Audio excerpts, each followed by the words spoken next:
अरे क्या इसका नहीं होगा, मत कराओ इसको प्रिपरेशन, क्यों पैसा वेस्ट कर रहे हो कोचिंगों में। तो मैं ताने सुन के एक खुद को अलग कमरे में बंद कर लिया था। आप मानोगी नहीं, मेरे पास जो ओएमआर है वो एक कार्टून भर के इकट्ठी हो चुकी थी। मतलब इतने मॉक टेस्ट मैंने एग्जाम की प्रिपरेशन के लिए दिए थे। इस बार मैंने अपनी स्ट्रेटेजी में बहुत सारे चेंजेस किए। नमस्कार, मैं हूं अभय गर्ग, गुलाबी नगरी जयपुर से।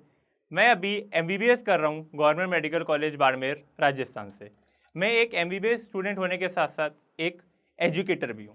तो जब मैं क्लास 10th में आया तो मैंने फिर बायोलॉजी सब्जेक्ट चूज़ किया और फिर एक कोचिंग का एंट्रेंस टेस्ट दिया। और इस एंट्रेंस टेस्ट में मेरा 75% स्कॉलरशिप आया। तो उस टाइम मुझे एक बूस्ट मिला कि हाँ, मैं कॉम्पिटिटिव एग्ज़ाम क्लियर कर सकता हूँ।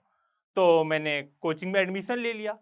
अब क्लास 10th और 11th में बहुत ज़्यादा अंतर होता है। तो मैं जैसे ही एंटर किया क्लास 11th में, तो चीज़ें बहुत ही अलग थी। जैसा सोचा था उससे बहुत अलग था। बहुत बड़ा सिलेबस, बहुत सारी बुक्स, तो मुझे कुछ समझ भी नहीं आया। लेकिन मैं क्लास 11th में पढ़ता रहा और 12th में आते-आते मुझे समझ में आ गया और मेरे मार्क्स भी बहुत अच्छे आ रहे थे। लेकिन अब टाइम आया मेरे बोर्ड एग्ज़ाम का और बोर्ड एग्ज़ाम में भी मेरा फिजिक्स का पेपर था। तो फिजिक्स के पेपर के जस्ट एक दिन रात को मेरा एब्डोमेन रीजन में इतना भयंकर दर्द हुआ, बहुत ज़्यादा दर्द हुआ कि मेरे को समझ में नहीं आया कि किस वजह से दर्द हो रहा है ये। तो मुझे मेरे पेरेंट्स हॉस्पिटल लेके गए और हॉस्पिटल में मुझे एडमिट किया डॉक्टर ने।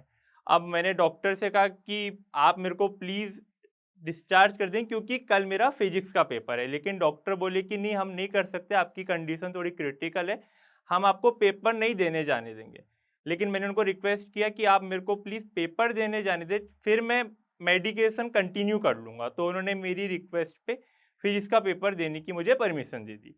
अब मैं पेपर दे के आया फिजिक्स का, तो उसके बाद मेरा मेडिकेशन चलता रहा और मैं हॉस्पिटल से डिस्चार्ज हो गया। लेकिन फिर ये सेम कंडीशन रिपीट हुआ मेरे नीट एग्ज़ाम से 10 दिन पहले। और आप सब लोग जानते ही हैं कि जो आखिरी का टाइम होता है 10 दिन का, वो बहुत ही ज़्यादा क्रिटिकल और मेन फेज़ होता है।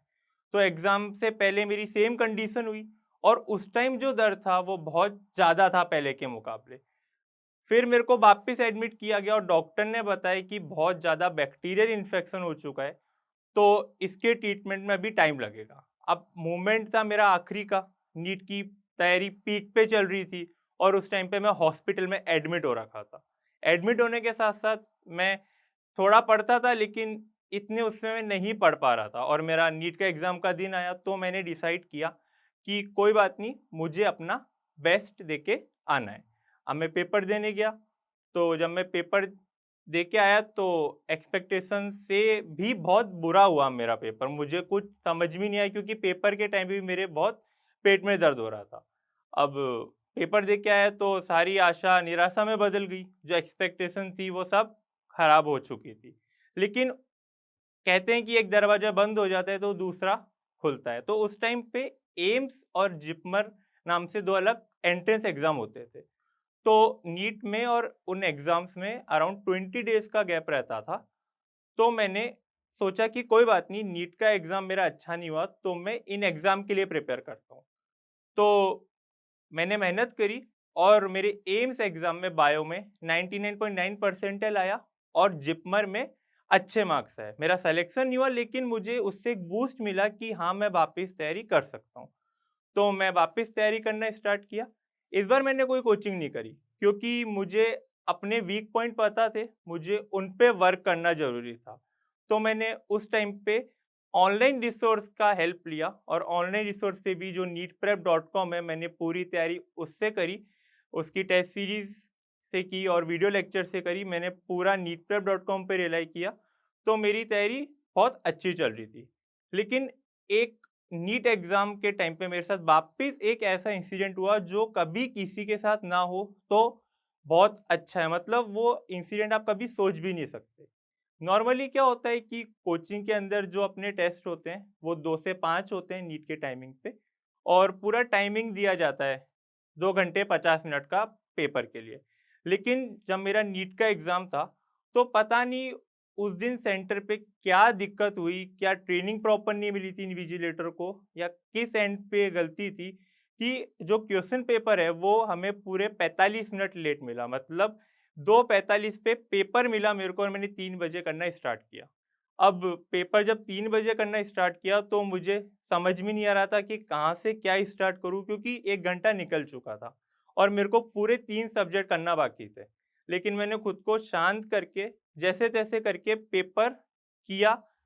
मेरी फिजिक्स पूरी छूट चुकी थी। मैंने सिर्फ 10 क्वेश्चन ओएमआर में भरे थे, बाकी मेरी पूरी फिजिक्स ब्लैंक थी।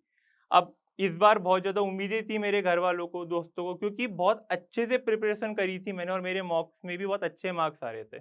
लेकिन जब मैं पेपर दे के बाहर आया, पापा ने पूछा कैसा हुआ, तो मैं बहुत ज़्यादा रोने लग गया।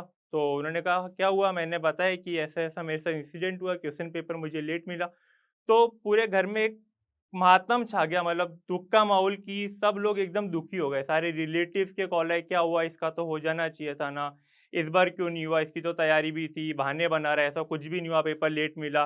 तो मैं ताने सुन के एक खुद को अलग कमरे में बंद कर लिया था। मैंने डिसाइड कर लिया था कि मुझे अब नीट इस बार देना ही नहीं है, आगे से मैं अब नीट दूँगा ही नहीं। मैंने सारी किताबें उठा के फेंक दी। मैंने सोच लिया मुझे नीट नहीं देना है। अब उस टाइम पे कहते हैं कि एक जो गुरु और एक दोस्त का जो प्रभाव होता है आपके जीवन में, वो मेरे को बहुत काम किया। मेरे एक फैकल्टी है जिनसे मैं 9th क्लास से पढ़ रहा हूँ और वो मेरे को हमेशा सपोर्ट करते हैं, और मेरा एक फ्रेंड है, तो उन्होंने मेरे को कहा कि देख अबे, तूने बचपन में सोचा था कि तुझे डॉक्टर बनना है, तो तेरे पास 2 ऑप्शन है कि या तो तू वापस एक बार खुद को मौका दे, या फिर तू सेटल डाउन हो जा कि हाँ, मुझे नहीं बनना डॉक्टर। तो मैंने सोचा कि नहीं, मुझे खुद को एक लास्ट और आखिरी मौका ज़रूर देना है, और इस बार मुझे जो मेरे साथ सरकमस्टांस हुआ कि मुझे पेपर लेट मिला या कुछ भी सरकमस्टेंस आगे हो, तो मुझे उससे उभर के आना है और एक बहुत अच्छे तरीके से अपनी वापस तैयारी करनी है। तो मैंने उस साल वापस तैयारी स्टार्ट करी और इस बार मैंने अपनी स्ट्रैटेजी में बहुत सारे चेंजेस किए। पहला चेंज ये किया कि मैं सुबह 4 बजे उठने लगा, और दूसरा ये किया कि मेरे कॉन्सेप्ट तो स्ट्रॉन्ग थे, मैं रोज़ मॉक टेस्ट देने लगा। रोज़ मैं 2-2 3-3 मॉक टेस्ट देता था। आप मानोगी नहीं, मेरे पास जो ओएमआर है वो एक कार्टून भर के इकट्ठी हो चुकी थी। मतलब इतने मॉक टेस्ट मैंने एग्ज़ाम की प्रिपरेशन के लिए दिए थे। मैं टाइम से मॉक टेस्ट देता था और मैंने इतनी स्पीड गेन कर ली थी कि मैं सवा 2 घंटे या ढाई घंटे में पेपर कंप्लीट कर लेता था विद ओएमआर फिलिंग। तो नीट एग्ज़ाम का दिन आया और इस बार मुझे पक्का भरोसा था कि कुछ भी हो, कैसे भी सर्कमस्टेंसेस हो, मुझे अपना बेस्ट देना है। जैसे ही मेरे पास क्वेश्चन पेपर आया, मेरे से सारे सवाल होते चले गए। मतलब इतनी ज़्यादा प्रैक्टिस हो चुकी थी मेरी कि मुझे सारे सवाल देखे-देखे लग रहे थे। मेरे को उसी टाइम पता चल गया था कि मेरे बायोलॉजी में फुल मार्क्स आएँगे और सिलेक्शन पक्का है। तो मैं जैसे ही बाहर आया, मैंने पेरेंट्स को बताया कि मेरा पेपर बहुत ज़्यादा अच्छा हुआ है। इस बार एक गवर्नमेंट सीट पक्का कन्फर्म है, और ये हुआ कि मुझे एक गवर्नमेंट सीट मिली और मैं अभी एमबीबीएस कर रहा हूँ उसी कॉलेज से। अभी मैं सेकंड ईयर में हूँ। तो इस जर्नी के दौरान मेरे साथ बहुत ज़्यादा लोज़ रहे और मैंने बहुत ज़्यादा कुछ सीखा। मतलब ये जो कॉम्पिटिशन एग्ज़ाम की तैयारी है, ये आपको बहुत ज़्यादा कुछ सिखाती है। मेरे को जब मेरा प्रिपरेशन का फेज़ चल रहा था तो मेरे रिलेटिव बोलते थे कि अरे क्या इसका नहीं होगा, मत कराओ इसको प्रिपरेशन, क्यों पैसा वेस्ट कर रहे हो कोचिंगों में, और कुछ बन जाएगा, डॉक्टर नहीं बनेगा तो। तो मैंने एक चीज़ सीखी कि आपको वही करना है जो आपके मन में हो। ये नहीं सोचना कि कोई क्या कहेगा, कोई क्या कह रहा है। वही करो जो आपके मन में आ रहा है। फालतू के रिज़ल्ट्स में मत बिलीव करो, बस मेहनत पे ध्यान दो कि हाँ, मुझे ये करना है। अब बात आती है मेरे कॉलेज की, तो कॉलेज के अंदर मैंने एंट्री किया अपने फर्स्ट ईयर के अंदर। तो फर्स्ट ईयर से ही मेरा एक ड्रीम था कि मुझे एक फाइनेंशियली इंडिपेंडेंट बनना है और खुद की चीज़ें खुद डेवलप करनी है। मेरा बचपन से सपना था। तो मैंने सोचा कि कुछ अच्छा करते हैं और कुछ नया करते हैं। तो बात ऐसी है, जब मेरा सिलेक्शन हो गया था, तो उस टाइम पे मेरे पास जो मेरे रिलेटिव हैं और जो आस-पास के लोग हैं, उनके कॉल आते थे कि भैया हम कैसे प्रिपेयर करें, क्या प्रिपेयर करें? तो मैंने उन्हें गाइड करना स्टार्ट किया। तो मेरी गाइडेंस से उनको हेल्प होने लगी चीज़ों में। तो मैंने सोचा क्यों ना इसको एक बड़े लेवल पे किया जाए। तो मैंने उस को इंटेंसिफाई करने के लिए एडटेक प्लेटफॉर्म पे जुड़ना स्टार्ट किया। मैंने एक एडटेक प्लेटफॉर्म ज्वाइन किया, दूसरा किया, और धीरे धीरे करते मैं अभी सारे एडटेक प्लेटफॉर्म के साथ वर्क कर रहा हूँ जिनको आप सब लोग जानते हैं। मतलब मैं ओवरऑल सारे एडटेक प्लेटफॉर्म के साथ वर्क कर रहा हूँ, और अभी मैं एक खुद का एक प्लेटफॉर्म लाने की तैयारी में भी हूँ। वो प्लेटफॉर्म बहुत एक अलग फॉर्म में होगा, उससे बहुत ज़्यादा स्टूडेंट को बेनिफिट होगा। तो मैं आप सब लोग को यही कहना चाहूँगा कि बस लाइफ में एक ही गोल रखना है, हमेशा ग्रोथ करनी है। कॉन्फिडेंस बहुत ज़्यादा इंपॉर्टेंट है आपकी लाइफ में। अगर आपको खुद पे विश्वास है तो आप कुछ भी कर सकते हैं। बाकी किसी को आप पे विश्वास हो ना हो, लेकिन आपका खुद पे विश्वास होना बहुत ज़्यादा ज़रूरी है। और आपकी लाइफ में आपके पेरेंट्स बहुत ज़्यादा इंपॉर्टेंट रोल प्ले करते हैं। पेरेंट्स का सपोर्ट होना बहुत ज़्यादा ज़रूरी है आपकी लाइफ में। ये थी मेरी कहानी। आपको मेरी कहानी में क्या अच्छा लगा प्लीज़ कमेंट सेक्शन में बताएं। और मैं जोस्टॉक नीट को थैंक यू कहना चाहूँगा कि उन्होंने इस मंच पे मुझे बुलाया और मैंने अपनी स्टोरी शेयर करी। मैं आप लोगों से आशा करता हूँ कि आप लोग नीट 2024 में बहुत अच्छा परफॉर्म करें और इसी मंच में आके अपनी स्टोरी बताएं और लोगों को इंस्पायर करें। उससे एक अपनेपन का फील होता है कि एक एवरेज बच्चा जिसके पास फाइनेंशियली कोई कमी है, या किसी ने 3-4 ड्रॉप लिए हैं, या किसी की और कोई मेडिकल इशू की वजह से वो अगर परफॉर्म नहीं कर पाया 1 या 2 बार में, तो वो कैसे बाउंस बैक कर रहा है, वो ये जो कंटेंट आ रहा है जो स्टॉक नीट पे, ये बहुत ही अच्छा है। इससे आपकी जर्नी में बहुत ज़्यादा मोटिवेशन रहता है और आप लोग रिलेट कर पाते हैं कि हाँ, ये कर सकता है तो हम भी कर सकते हैं। तो all the best for the NEET. Thank you.